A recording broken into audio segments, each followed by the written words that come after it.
Hola, curiosas y curiosos de la historia. Solemos pensar que el fenómeno de las burbujas económicas es más bien reciente y no es así. La costumbre de algunos humanos de colocar su codicia por encima del bien común es bastante más antigua, e incluso podemos encontrar rastros de ello en los tiempos en que aparecían las primeras leyes. Uno de los objetos mesopotámicos más populares es el Código de Hammurabi, una estela en la que el famoso rey babilonio recogió toda una serie de leyes, y aunque es más conocida por representar el espíritu del ojo por ojo y diente por diente, la verdad es que hay de todo y no es tan retrógrado. Y es que de hecho, por ejemplo, hay leyes muy favorecedoras hacia las mujeres en caso de divorcio. Y es que es un sistema legal que surgió del cambio radical de una sociedad. Siglos antes de Babilonia, el pueblo sumerio era en cierto modo bastante homogéneo, incluso cuando fueron conquistados por los acadios. Y tras una etapa de rebeliones y de insultarse unos a otros, había una visión de una sociedad bastante unida. Esto tal vez se debe a haber estado ambos pueblos dominados posteriormente por los invasores montañeses durante 120 años. Sin embargo, cuando esta configuración social sufrió cambios, el sistema económico también se modificó y nacieron conductas prestamistas que se replican hasta hoy en día. ¿Quieres saber por qué? Pues te lo cuento todo en este vídeo. Eso sí, antes recuerda suscribirte y darle a la campanita si aún no lo estás, y un buen like, que eso siempre ayuda. Soy JJ Priego, esto es Historias de la Historia, y aquí contamos la historia de otra forma. ¿Quieres saber más? Acompáñame.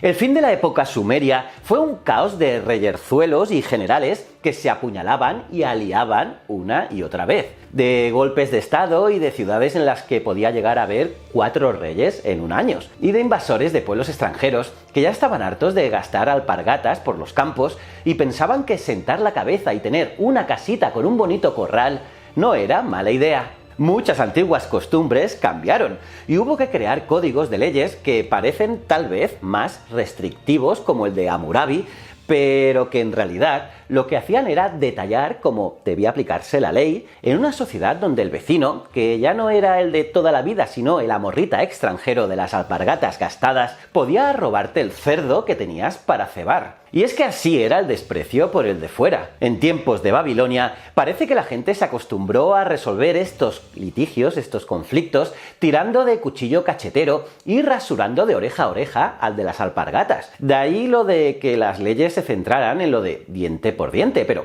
aquellas prácticas cambiaron y por lo tanto, igual también cambiaron las económicas, porque la sociedad sumeria se basaba en el trueque y en el reparto. Un reparto nada equitativo, pues la mayor parte iba a parar a las clases dominantes, y las gachas de avena y la sopa de nabos a los de abajo. Suena lógico, ¿no? Sin embargo, algunas cosas favorecían a los humildes.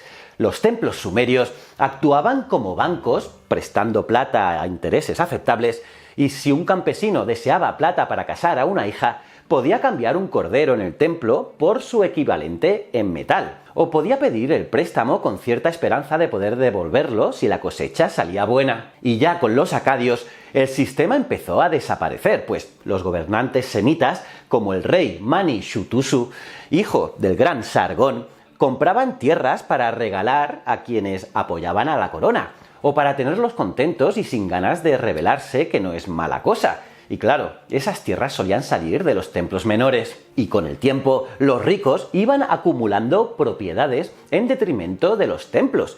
Y al contrario que estos, no estaban dispuestos a repartir ni a prestar. Y en tiempos de Babilonia ya había cambiado todo. Los templos ya no hacían préstamos, salvo a la corona y de tarde en tarde.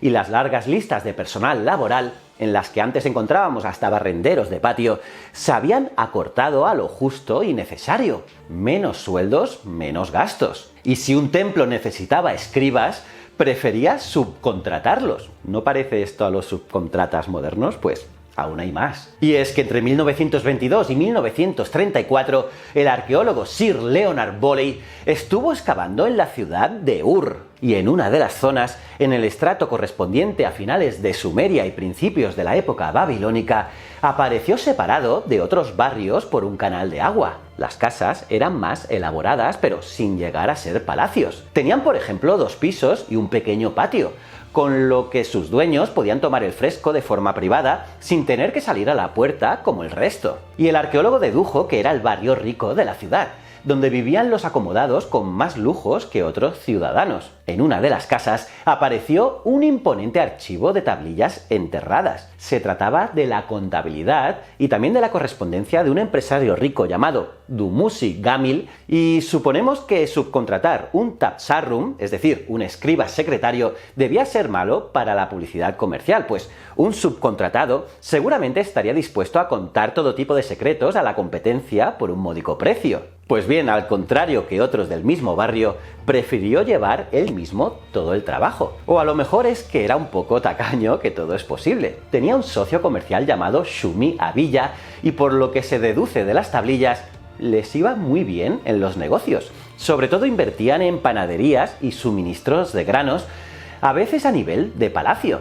Además, también se dedicaban al préstamo. Y los intereses, cuando se trataba de alguien rico, no eran excesivamente elevados, y los plazos de devolución podían llegar a los 5 años. Pero el hecho curioso lo descubrimos en los préstamos a personas humildes, como artesanos de bajo nivel o campesinos. En ese caso, los plazos raramente sobrepasaban los 2 meses, y hemos encontrado intereses que claramente eran imposibles de ser satisfechos. Pero te preguntarás, ¿por qué tal diferencia? Pues bien, la explicación la encontramos en la costumbre de que si alguien no podía pagar una deuda, podía ofrecerse como esclavo u ofrecer a alguien de la familia durante un tiempo determinado. Esto quiere decir que los prestamistas tenían la gran oportunidad de conseguir trabajadores esclavos de forma casi ilimitada. Y por si fuera poco, el problema es que durante el tiempo en que el deudor trabajaba para el prestamista, no podía labrar sus propios campos. Y otro elemento que encontramos en esas tablillas, que por la época de Sir Leonard pasó casi desapercibido, es que en ocasiones Dumuzi Gamil y otros revendían las deudas a terceros, y de esta forma se creaba una burbuja de lo que hoy en día consideraríamos como paquetes de deuda, entre los que habría algunas interesantes. Por ejemplo, las que se adquirían entre los mismos prestamistas o con gente acomodada, y otras que eran imposibles de ser satisfechas y que denominaríamos hoy como deudas basura. A aquellos hombres de negocios les importaba poco que la deuda se pagase o no, pues entre reventa y reventa sacaban tajada aumentando el valor y conseguían trabajadores esclavos. Sin embargo, al igual que las que hemos visto en los últimos años, una burbuja económica era imposible de mantener por tiempo indefinido. Los campos quedaban sin labrar, las deudas sin pagar,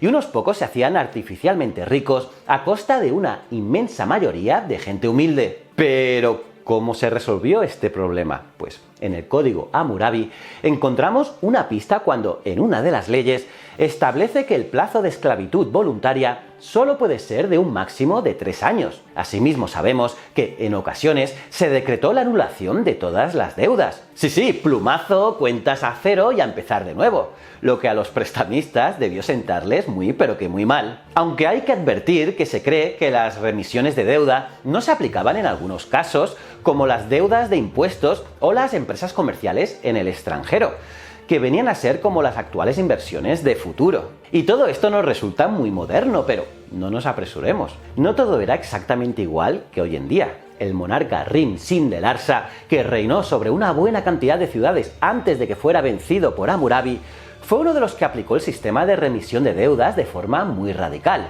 Y por las tablillas encontradas en Ur y la decadencia que sobrevino al barrio elegante durante los siguientes años, deducimos que eso arruinó a más de un prestamista. Y no sabemos si entre los que acabaron en el arroyo o en el canal del barrio de los ricos estaba Dumuzi Gamil y su socio, pero sin duda debieron tener que apretarse el cinturón y pasarlo mal. Así que si alguno había pensado que nuestros actuales gobernantes imitaban el ejemplo de nuestros antepasados, se equivocó. Al contrario de lo ocurrido en la actualidad, en la mente de esos monarcas tan anticuados no estaba el concepto de rescatar a banqueros. Al contrario, si hacía falta, cancelaban las deudas. Curioso, ¿verdad? Y nada más. ¿Qué te ha parecido esta historia? ¿Lo sabías? Pues déjame saber tu opinión en los comentarios y no olvides suscribirte, activar las notificaciones para estar al día con todo el contenido de historia que cuelgo y déjame un buen me gusta. Aquí te dejo otro vídeo que seguro que te va a molar y estos botones son para que conozcas mis otros canales. Y recuerda, el conocimiento es un requisito esencial para la supervivencia. Nos vemos en el próximo vídeo. Muchísimas gracias.